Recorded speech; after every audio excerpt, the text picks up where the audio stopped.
Authors Over 50, Writing in Life's Sweetest Third. Authors Over 50's weekly podcast celebrates writers and their journeys to publication.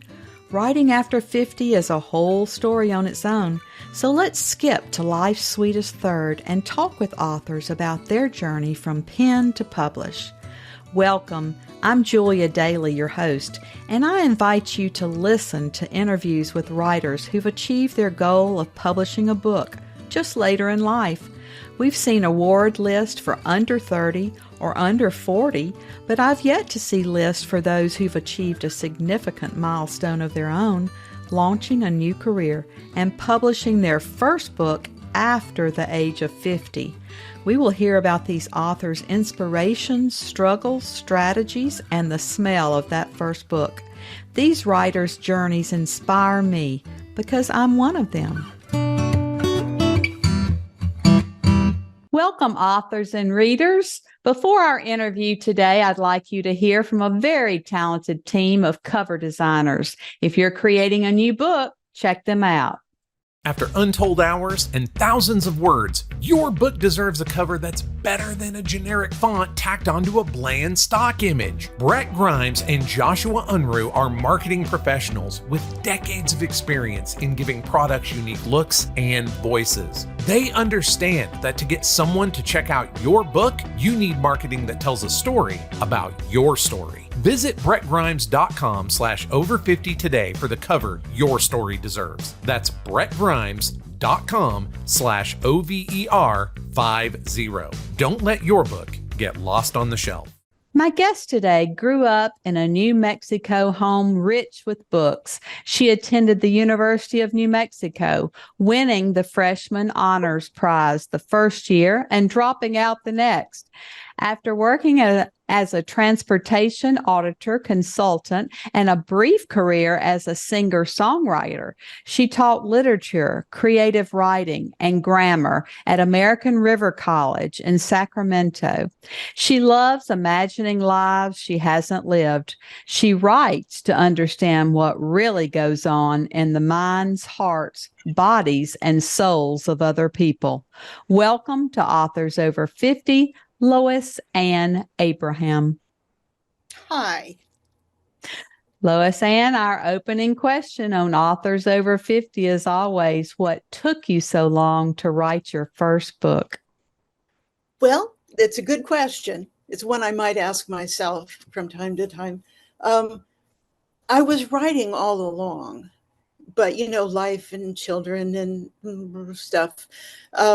But I always took creative writing classes when I could, and just wrote stories. I wrote stories, and those ended up being the first book that I published. Was a collection of short stories called Circus Girl and Other Stories. There we go. And that so some of them go very far back in my life from when I started them. The ones that go the furthest back have certainly been revised in light of what I've learned about life and writing, basically. But once I had that collection of short stories, one of my colleagues was setting up a press and said, well, let's publish that. And so I got to go through that. It was a lot of fun. And then the second one, by this time I was over 50 for the first book. And then I had the same colleague who was a real fireworks person, said, well, let's all write novellas. As English teachers, as faculty. I know, this summer, let's all write novellas. And I went, okay, I can probably do that. So I did. And then I learned that really it was very hard to find a market for novellas. They're not easy. Well, none of it's easy, but that's really hard. So I thought, well, I left a lot of stuff out. I can probably go back in and fill in the parts that I glided over because it was a novella. So then that press also published my first novel, Tina Goes to Heaven, which looks like this very pretty cover. And this latest one, I was on a roll. It's like, oh, I can write a novel, which I didn't know I could do. I knew I could write short stories, but I didn't realize I could actually write a whole novel and do a really good job of it. So I wrote Deborah's Gift, which is my most recent book. It's very hard to find. There we go. Yeah. Which is a lovely piece. And somebody else published that one, a small press, a local press published that one. So I've been very fortunate in that way. Yeah. Yeah, well, it's great to have all the options that we have these days as writers because, not all of us or not many of us can secure agents and go to the big five and get published, but we can choose hybrids or small presses or we can self-publish these days and our work turns out just as well, sometimes more so, and you have more control and more funds coming in than you do with the big five. Yeah.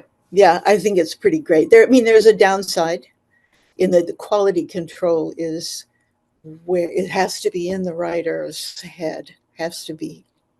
And so that can be a little bit problematic because you can self-publish anything, right? Yes, and it's come a long way, from the first self-publishing, but now we have the added uh, problem of AI.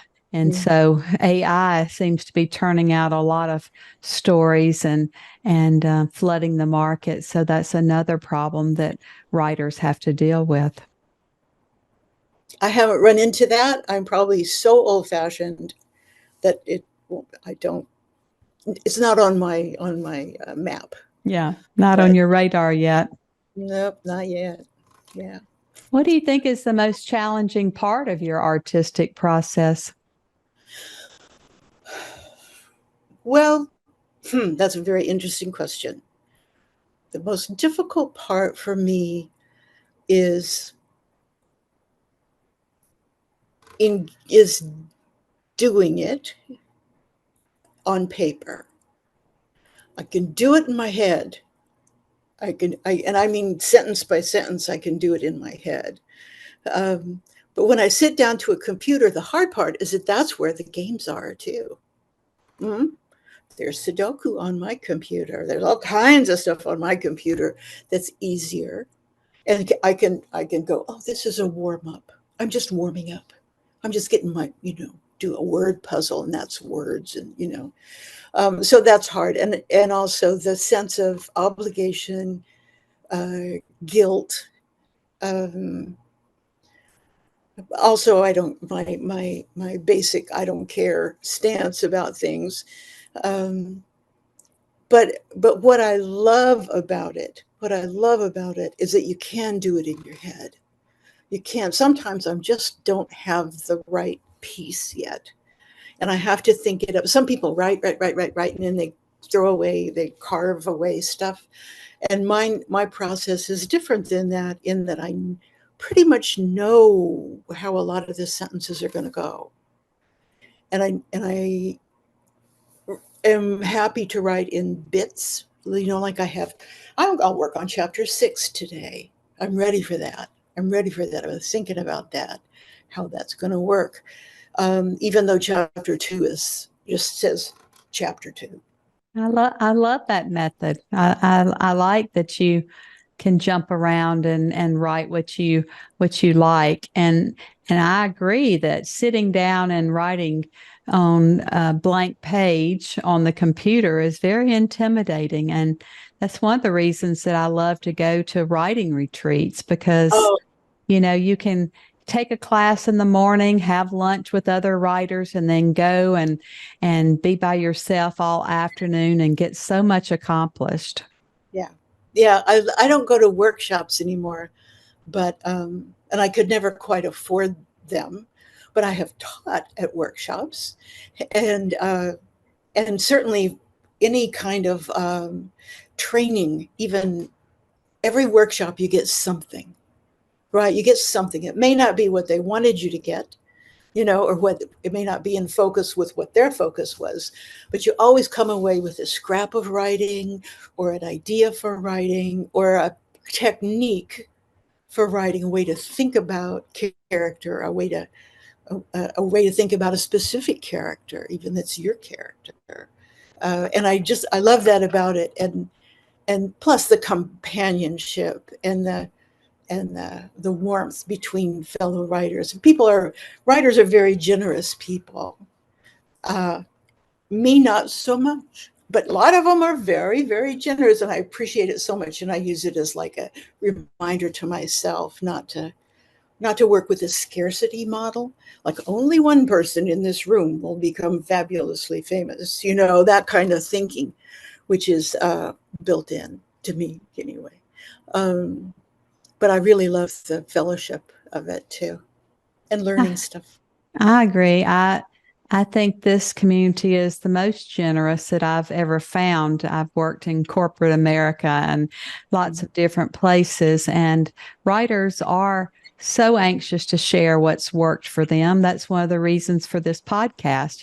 We want to pay it forward. We want to say what works for us so that others can follow.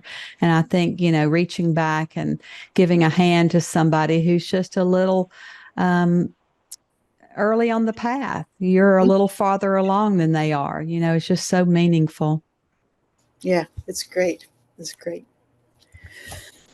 So you wrote a lot of short stories to begin with. What is your inspiration for each story? What sparks something in you that makes you want to write that story? It's quite different. The stories are all over the map. Okay, I know some people are like a Southern writer, a Texas writer, regional kind of flavor to it, but that wasn't my childhood. Southwestern, certainly. I don't write anything much about New York or the East, because that's not my stomping grounds. But sometimes it's a character, like a real person that I've met, or that's in my family somewhere that I just don't get. How can she be like that? How? What? And so, like, what's behind that opaque, I don't know who this person is thing going on? And so then I make them into a character, and I don't know that I understand the original person any better, but I get a story out of it, and I understand my character, right? And I don't clean them up or make them nicer or anything. It's just like, why would somebody act that way? How can you be that dull? Or something. Or sometimes it's a correction, a feeling like, oh, this story is always told in the same way. Well, I want to take another character out of that story and look at it from their point of view. Or people, I'm always reminded of Miss Giardino, where she wrote this because people were always going, oh, old Italian school teacher, old lady school teacher, old maid school teacher. And she really gave you the whole person in that novel. And that was so interesting. It was just really interesting. Tina Goes to Heaven was written because it's a novel, because women in crime shows are like so throwaway. So many of the women are like, well, they're going to be in jail anyway, or they're sex workers. Who cares what happens to them? They just come onto the scene and do a little something illegal and leave. And so I wrote a whole novel about a woman who wanted to escape from that life and didn't have any money. But I really came to love her because she has resourcefulness, and she doesn't spend any time grieving over the past. She has a good cry, gets it over with. And then she's like, what can I work with? She's really learned to use the tools that appear in her life. And it ends up being delightful, if I say so myself, and I do, a delightful character whose life, she goes to heaven. Tina goes to heaven. She doesn't die and go to heaven. Just a spoiler there. But but she ends up in her place, the place where she can be most herself, where she's loved and loves. And I do think that our characters become part of us, like they're real people in our lives. After we've written about them, we think about them a lot. They talk to us. Mhm. And one of my books, I was writing, I thought the main protagonist was going to be one of the women, and it turned out to be another woman in the book, because everyone who read it would say, "This is your main character. She's so much more interesting than the other woman." So it's amazing as we write and as we go along and as people read our work, how much changes. A lot changes. And it's important, I think, for me and probably for other writers, to embrace that. When somebody goes, "Oh, why did you make it like that?" Instead of going, "Because it's my book and I can do whatever I want and I'm a better writer than you anyway," or, however that reaction goes. That's grade school, clearly. Um, to really take it in and think about it. Why did I do that? And if it is that you're not conveying what's interesting to you about the character, as in your example, or if they're, well, maybe this other person is calling to me. Maybe this other character is saying, "Hey, I've got a story. I've got a life." And I love that you try to figure people out. You must be a wonderful observer of personalities, because, that's what it takes to write about people and to figure out why they are the way that they are, and to get in their heads, to walk in their shoes. I think that really says a lot about you as an observer. Well, as a little kid, my family used to drive from the panhandle of Oklahoma, Texas County, to Amarillo, because my two older siblings had braces, and they didn't, in our little town, they didn't have an orthodontist. So we would drive there, and I would look at people going by in other cars, and I would think, where are you going? Who are you? What is, and I would just, it was, and for a while, it was really hard for me to do things like go to farmers markets, because I'm like overwhelmed by the number of stories that are all intermingled there.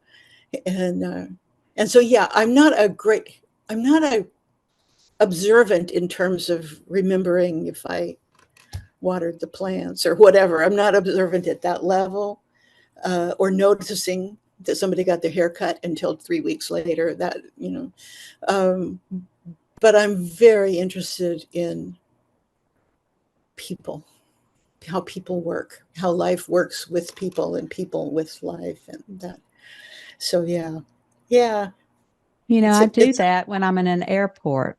oh, I sit and make up stories about these families and their interactions together and where they're headed and why they're going there. So I mhm. think I think that's that imagination that we have.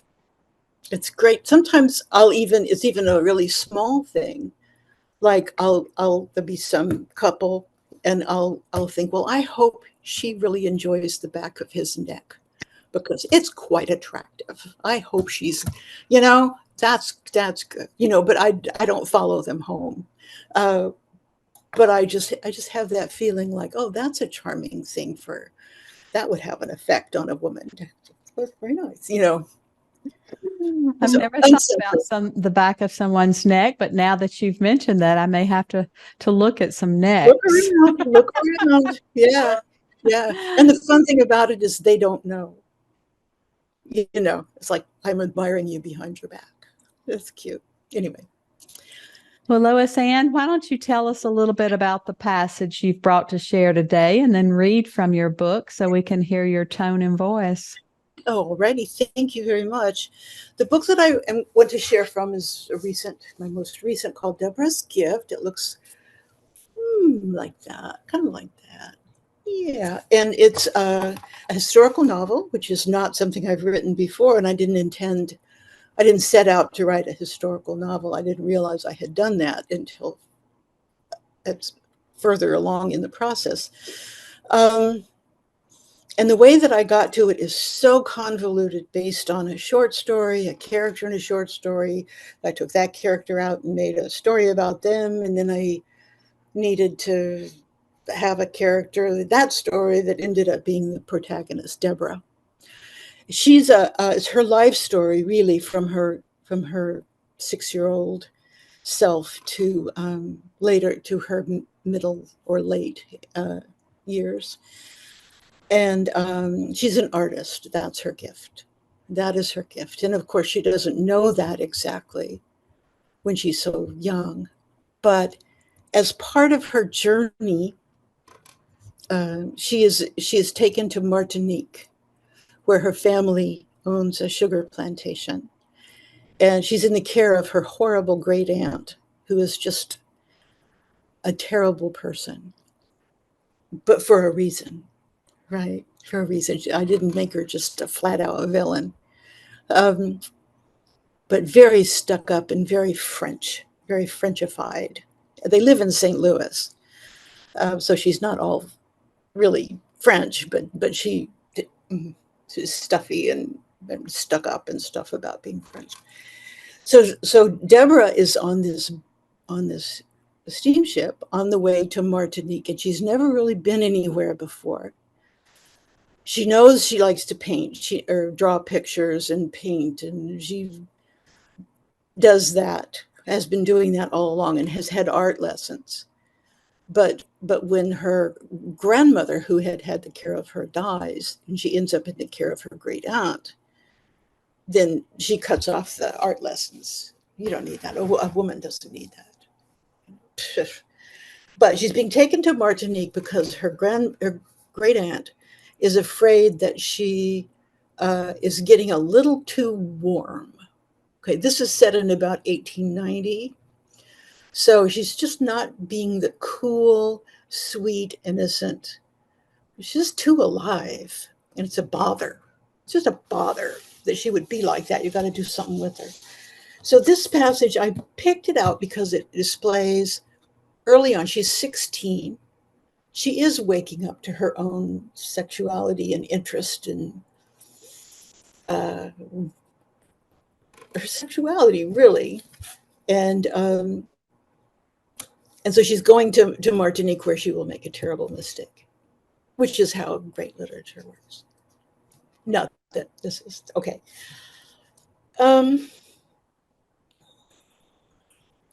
Okay, so this is as they approach Martinique. This is on the voyage, and I think it illustrates how she sees things, how she sees the world. Now, I personally am not a very visual person, so this was real fun because I get to be an artist. I don't have to actually do it. I can just make it up. I can just imagine it. That was really fun. Also, it's kind of a long intro here, but I don't really like nature writing. I skip over those parts. In novels, when somebody goes, and they name all the different species and stuff like that, and I go, whatever, leaves, bushes, I got it. So this was a challenge for me. It always is. It's a fun challenge. Okay, this is from the second chapter as she's on her way. Growing up in St. Louis, Deborah had seen the muddy Mississippi River many times. As a St. Louis resident, she had been taught to feel pride in it, its significance to the nation, the mighty king of rivers, the flowing heart of a proud republic.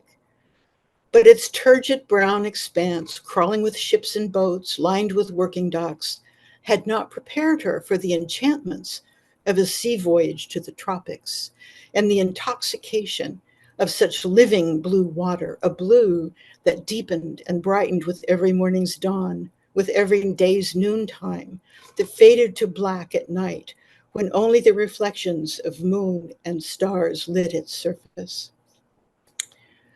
It stretched blue and bluer to the horizon where sky and ocean met and sometimes spilled into each other.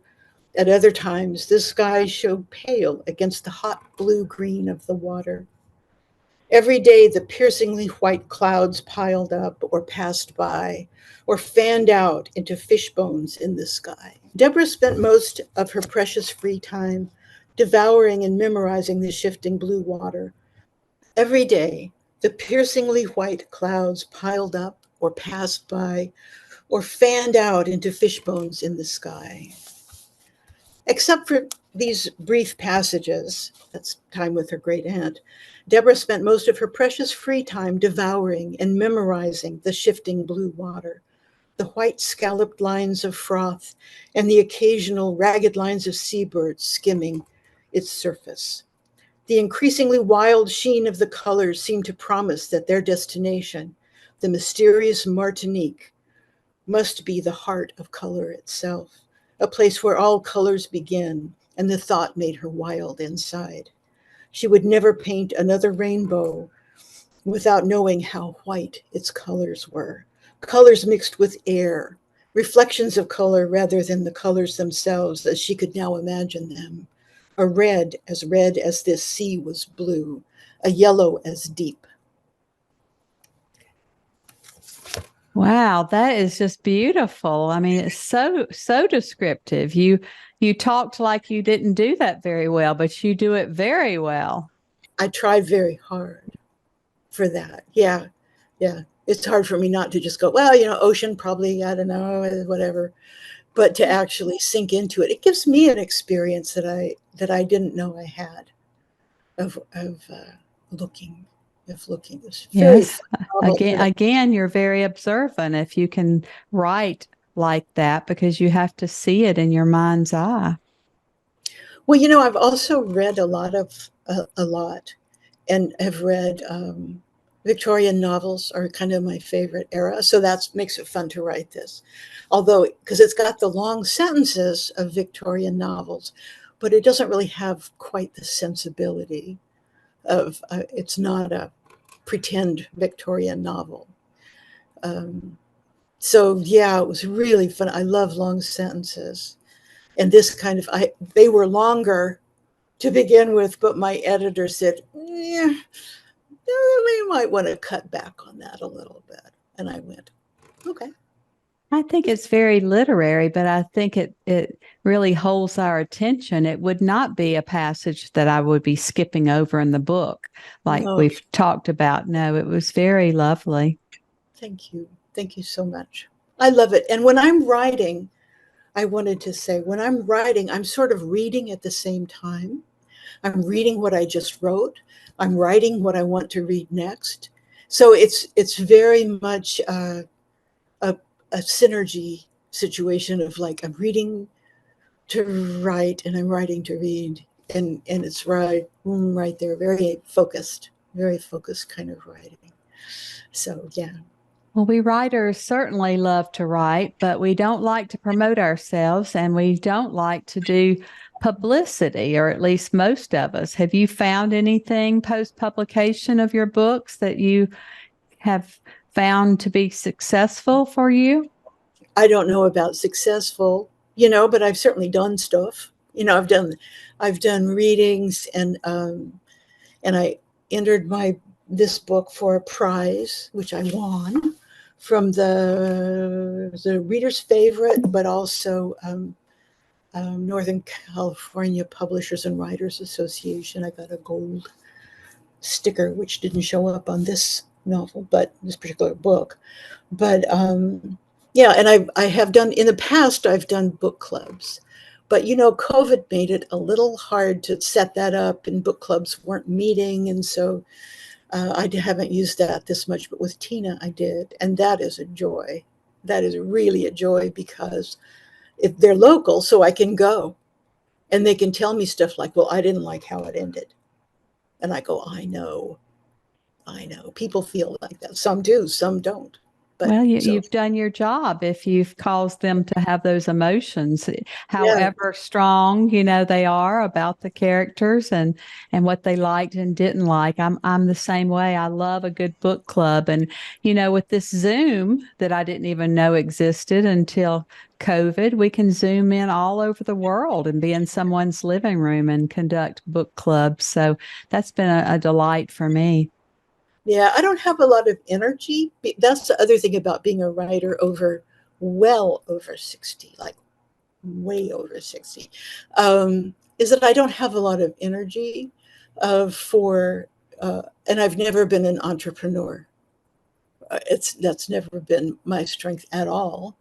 But my publisher is very alert to possibilities and things to do, and she promotes my book and other books that she's published at local events. And I also have a kind of a hub of fans based around family, right, in New Mexico. Um, and I do what I can when I can, but it's not. Oh, and I also I have hired an assistant before because my present project is writing short stories. Again, they're very hard to write, I find, after writing novels. They're really difficult. Um, but I'm trying to get them published. So I need to submit. So I hired somebody to do that for me now. She's found another job, and maybe I'm going to hire somebody else. It's well worth it to me because I do not, how you do, you just bog down emotionally in the whole thing. It's like, here's my beautiful little child. And they go, yeah, no, you know, yeah, Well, but yeah, writing short stories, I mean, that's art and science. I mean, you have to really make your arc, very quick and end it well and tie up all the loose ends in a short amount of real estate. yeah, there's not a lot of space there. But I'm finding that I'm probably writing more novelistically than I did before. So my short stories are some of them are like 7,500 words, which is long.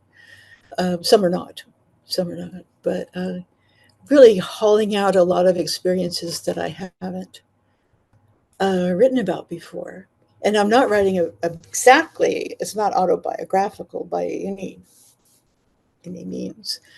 But when you have an experience of, for example, of losing something, just losing, watching your luggage go up into the wrong airplane as you are strapped into your seat, and you have that feeling of like, how do you deal with that? What is the feelings? And that's the same, that's a feeling. And if you get rid of the storyline with that and the surroundings, and you just sit with the feeling, then that's useful. That's useful to a writer. It's like, that's a feeling of dismay, loss, resignation, panic, however that is. And it happens in the body. So you situate it in the body instead of out in the world, and you can write about it. So something I do. It sounds like you would be an excellent teacher to help your students be able to understand all those emotions and pour them out onto the page. Yeah, I have been a teacher. I'm a retired English teacher, and I hope I was helpful. I hope I was helpful. It's hard to help people sometimes because the attachment to the text is so intense. It's like, no, I wrote it. It's finished. I did it. I got to the end. The end. Yeah. So that's over. I did that. And I really like it. And it's like, yeah, let's play with this a little bit. Let's try some other things and see what we like. Because you can always go back. You can use the version you love best. But yeah. What does writing success look like to you personally? At this point, it's not fame and fortune. Okay. Success to me is being read, having my books read. And it's not financial. That's never, not a thing for a local author like myself, especially, as I say, given waning energies. I'm not, but if I wish somebody would make a movie out of Tina Goes to Heaven, it would make a super movie. But I don't know how to do that. I can I can I can cast it in my head, but um, Yeah. It's a dream for all of us, I think, to see our books on the big screen or now on the little screen with all the streaming services. Yeah. Yeah. Well, I'm going to see my book read, a passage, not the passage that I read to you, but a piece much further along in the novel, read at a program called Stories on Stage in Davis, where they took an excerpt and they did a lovely job of pulling out has a story arc. It's not the story, but and so what they do is they have a local actor read it, and you get to be in the audience and listen. And that is, I've done it before. I've done it before with a short story, and it's just a lovely experience. Yeah, It's just that's a real thrill. Yeah. So that's like seeing how somebody else lives it or comes. Yeah. So it's going to be fun. It's going to be fun. And that's just in a couple of days. Well, this has been a lovely visit. And as always, our very last interview question is, our writers over 50 are quite unique. Do you have advice for writers 50 and above? You just do what you want. Suit yourself. Suit yourself. Be open. I don't know. I give lots of advice, and quite often people don't want to really hear it. But that would be my advice: is be open to your own heart and to other people's criticism. Just realize how complex what you're doing is, and enjoy it. Find joy. That's all, I guess. Well, that's enough. Joy is something that we all need in this life, and if we can achieve that through writing and having others read our work, then I think we've accomplished something extraordinary. So we appreciate your being with us today, and we're excited to now count you among our authors over 50. All right. Thank you. Thank you so much, Julia. Thank you for joining us today. Please look for Authors Over 50 every Thursday, when we will have conversations with accomplished debut novelists over the age of 50. Please subscribe and share with a friend. And check out my own publication journey after 50 at www.juliadaily, that's DAILY, like dailynewspaper.com. Until next time, keep reading and writing. And remember, it's never too late to fulfill a dream in life's sweetest third.